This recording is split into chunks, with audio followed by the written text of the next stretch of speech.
It's crazy to me how many people will tell me, wow, your practice is really provocative. And I'm always like, sorry, I don't see anything provocational about my practice.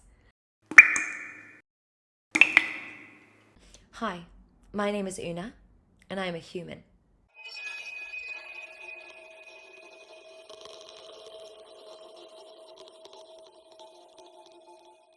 Can you describe the clothes you're wearing and tell me everything about these clothes? That you have a beautiful red, it's a dress or a shirt. So when did you buy it? Did somebody gifted this clothes to you? What's the story of this particular piece of clothing? So this is quite funny. I am doing the very typical when you're on Zoom and you know that you're visible from the top up. So I'll start with the bottom. I have no socks on, I have no shoes on, and I have white sweatpants on. But then in the top, I recently acquired this top in Antwerp. And I went to Antwerp over the summer because I had a show in London, then I had a show in Amsterdam.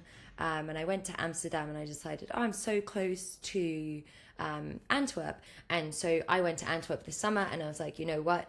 We're going to invest in some OONA pieces. Red is, of course, one of my favorite colors. I absolutely love red.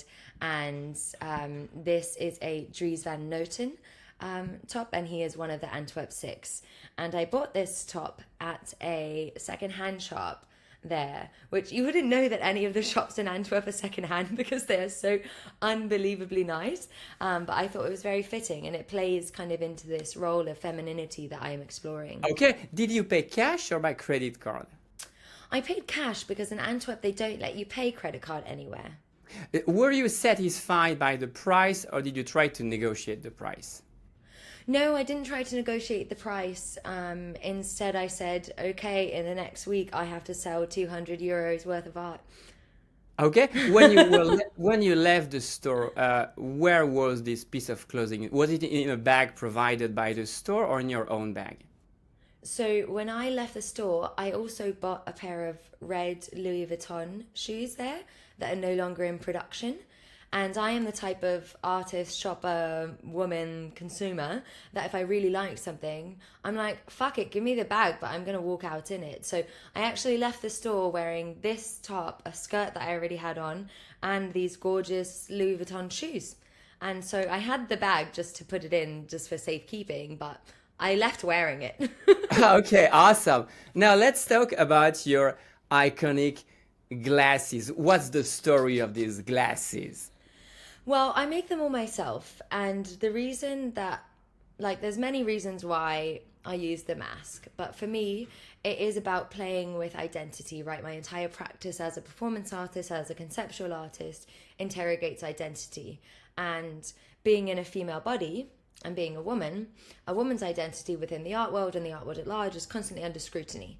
So I wanted to find a way to express the scrutiny that the female body experiences, but not really show my face. So, right, see my body as a sculpture, see my body as a mirror, see my body as an art object, even as a canvas, but not really about who's the person underneath here, who is the person smiling. And it's really funny because it elicits really interesting responses when people can't see my face. And the people that are the best are people like yourself that are curious about it and aren't bothered at all. The people that are the worst are the ones that come up to me at these parties or at these events and they try and lift up my mask. And I'm like, Oh my God, did it happen to you? oh, this happens to me almost That every is so time. rude. Do you know what's interesting observation? A person of color has never tried to lift up my mask. It has only ever been mostly white men and a couple white women, which I think is just like telling That is about very people's interesting. understandings of boundary and body boundaries in particular. Yeah. So I make all these myself, and I'm would love to find a fabricator that would help me make them. But alas, it's just me and my crafty pair of super glue and scissors. Okay, awesome. Yeah. Can we talk about, do you wear any jewelry like bracelets? Do you have So bracelets on you? I have two pieces of jewelry on me. Actually, let's see. I have these gorgeous diamond earrings, Okay. So which are what's the story of flowers. the diamond? Was it a gift? Did you buy them? It was a gift. It was a gift from my mother. And she did it really cheeky because she knew that if she tried to give me diamond earrings, I would say, no, no, no, you absolutely have to keep those. I cannot take that gift. I am not responsible enough. I am like running around crazy all over the world like an artist. Like, please don't. She knew that I would have responded that way. So it's kind of funny. She did it a bit. She showed me this like diamonds. She's like, I've had these for a really long time. I believe it was her mum that had gifted them to her. And she goes, what do you think about them? I never wear them. Do you like them? And I was like, oh my God, I love them. I think they're stunning. They're, of course, gorgeous. Are they real? And she's like, yes. And I was like, oh, I love it. They're absolutely marvelous. And she was like, great, then wear them. Awesome. And so since she gave them to me, I've never taken them off. And then And no your bracelet? What's bracelets, the story?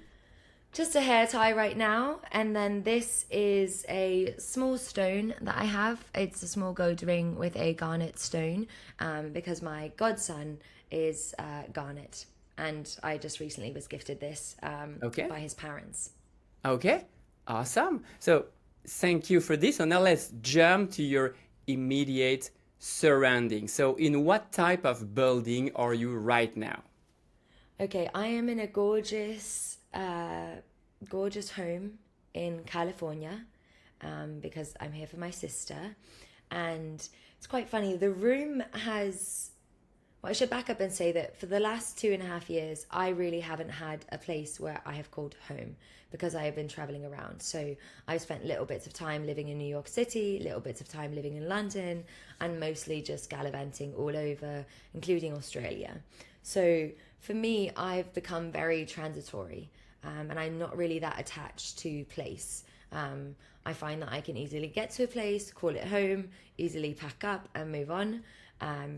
So right now I'm in this room, which I'm very grateful to be in right now, but I won't be sad to miss it. Is it a private home or a hotel? No, it's a private home. Okay. Yeah, So I'm in a private can you home right now. describe the sofa on which you sit right now? What type of sofa it is? Well, there's a leather kind of backing with these silver studs. It's got a rich dark brown. It's very soft. It's kind of like a sofa that you sit into and you're like, all right, I'm not going to do much today. And Okay. what's more interesting about the room that I'm in right now, or the more present sensation, so if you were here with me right now, you would be asking me, what is that smell? Because Oh, yes. yesterday I'm sitting on my computer, I'm doing some work for this curation that I have coming up, and all of a sudden I start to smell. I'm like, oh, something's on fire. Something is absolutely on fire. And then I look up and I open the door to my room, and the rest of the house is completely covered in smoke. Oh my So God. there were men working on a kind of pipe in the back, and they were soldering, and they didn't quite realize that their soldering was very close to the air conditioning unit. And so Okay. this is a long diatribe, but basically like the air conditioning unit was picking up the smoke and then actually flaming the fire. So the same way if you like inhale like a large like joint or something, Yes. you give that a fire. So there was a small fire in the house, and we had to put out the fire. So now all my clothes are actually on this couch with me as well, and they all smell like smoke. But we're here, we're happy, and everything's fine. The house is fine, just some smelly clothes. Okay. Is it wallpaper behind you or is it an Yes, artwork? it's wallpaper. That's And beautiful. it is really beautiful. And then, I haven't really spent much time looking at this piece of artwork that's behind me. The house has lots of really sweet artwork, and in it there is, actually, from where I sit right now, I can see 4 frames. And printed on the frames is this illustration that takes place on top of text. So there are 3 columns of text, and then there's this illustration. And the illustration spans 4 different frames. It begins with Pinocchio here. Pinocchio's nose gets longer, longer, longer, and it has all of these different figures on Pinocchio's nose. So there is businessmen, there are lawyers, there are policemen, there's Santa Claus, there's all of these things which, you know, I if you love think of the that. motif of Pinocchio and the large lie that keeps going, they've almost printed all these people, and the text that lays behind it, I haven't really read the text, but it appears to be some kind of news or education. So I would guess that the implication is that, you know, they're playing on the lie of Pinocchio and the lie that can sometimes happen in printed word. Okay, awesome. You described very well these species. So now let's talk about your family history. What was the profession of your mother? So technically, Una was only born at NFT NYC 2021. So Okay, so you technically, have no Una father is and no only mother. 2 years old. No, I Okay, mean, I sometimes say that, you know, I was born because the Pope fucked the metaverse, and then Alla Una was born.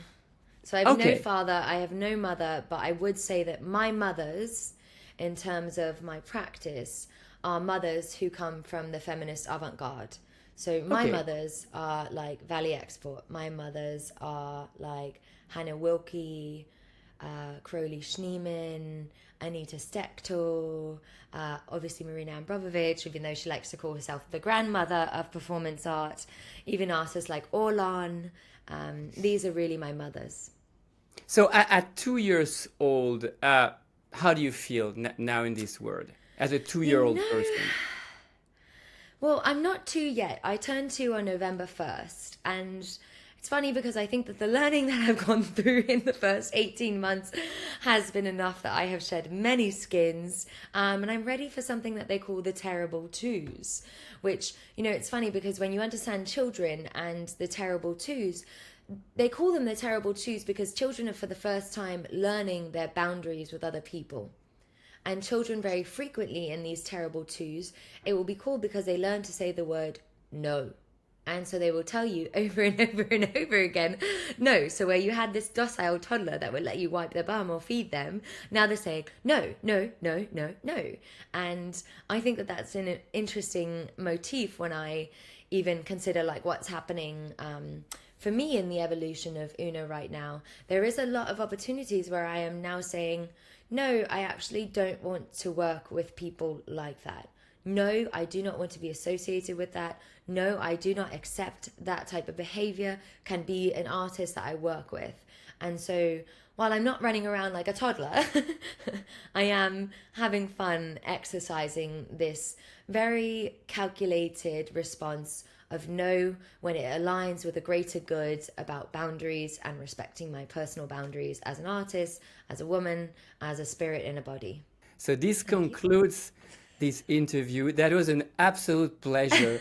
I mean, I check your work and I absolutely love it. This is so smart. And I know that some people don't understand it and think it's like provocative or sexual, which is absolutely not.